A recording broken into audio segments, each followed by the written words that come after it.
नमस्कार दोस्तों, स्वागत है आप सभी का मेरे YouTube चैनल स्टेनो गुरु शिवा में। दोस्तों शुरू करते हैं आज की डिक्टेशन। विशिष्ट डिक्टेशन संख्या 6, गति 80 शब्द प्रति मिनट। स्टार्ट। श्रीमान, मुझे एक बात यह कहने की भी आज्ञा दी जाए।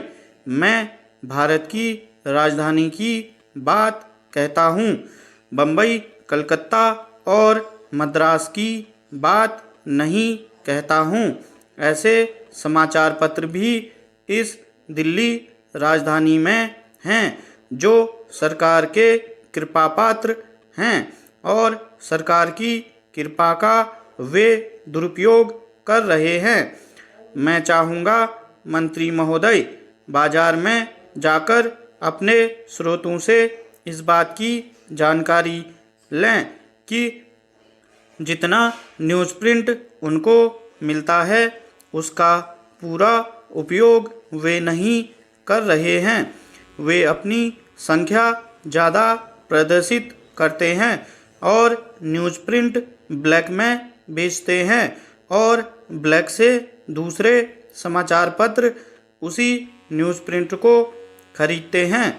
जब सरकार की नाक के नीचे दिल्ली में इस प्रकार की घटनाएं घट रही हैं तो दूसरे बड़े नगरों में इस प्रकार की घटनाएं नहीं घट रही होंगी। इसके लिए क्या गारंटी दी जा सकती है? मैं इसके लिए यह चाहता हूँ, सूचना और प्रसारण मंत्री इस बात को अवश्य बताएं इस सदन को कि भविष्य में न्यूज़ प्रिंट की कमी को पूरा करने के लिए उनके पास क्या योजनाएं हैं। क्या वे भारतवर्ष में उसका उत्पादन बढ़ाना चाहते हैं या उसे बाहर से आयात करने के लिए उन्होंने कोई विशेष प्रयास किया है?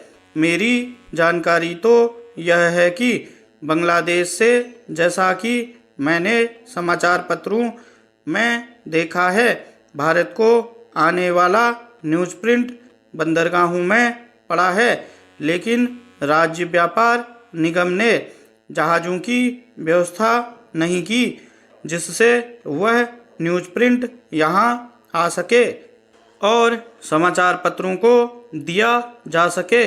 इस बात की जांच विशेष रूप से होनी चाहिए। एक बात मैं आकाशवाणी की स्वतंत्र अभिव्यक्ति के संबंध में कहना चाहता हूँ। आकाशवाणी सरकार की एजेंसी नहीं, देश का प्रतिनिधित्व करने वाला संगठन है, लेकिन कुछ दिनों से आकाशवाणी की जिस तरह की स्थिति बनती जा रही है उससे लगता है कि स्वतंत्र विचारों की अभिव्यक्ति का यह माध्यम भी अब धीरे धीरे सरकार के विचारों की अभिव्यक्ति का माध्यम बनता जा रहा है। परिणाम क्या है? मैं चाहूँगा कि गुजराल साहब इस बात को बताएं कि वह वास्तविकता है या नहीं।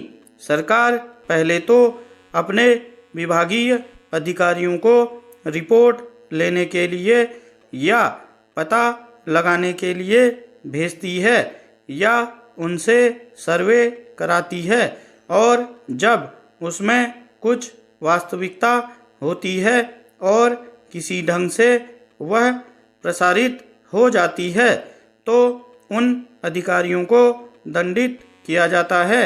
मेरी अपनी जानकारी में यह है। गुजरात के संबंध में जहां की खाद्य स्थिति की जानकारी लेने के लिए सरकार ने अपने एक अधिकारी को नियुक्त किया। वह अधिकारी वहां की खाद्य स्थिति की जानकारी लेने के बाद यहां आए और सामयिकी में उनका कार्यक्रम प्रसारित हुआ। स्पॉटलाइट में भी वह प्रसारण इस देश के खाद्य मंत्री को बुरा लगा कि रेडियो से इस प्रकार वहाँ की खाद्य स्थिति के बारे में क्यों प्रसारण कर दिया गया।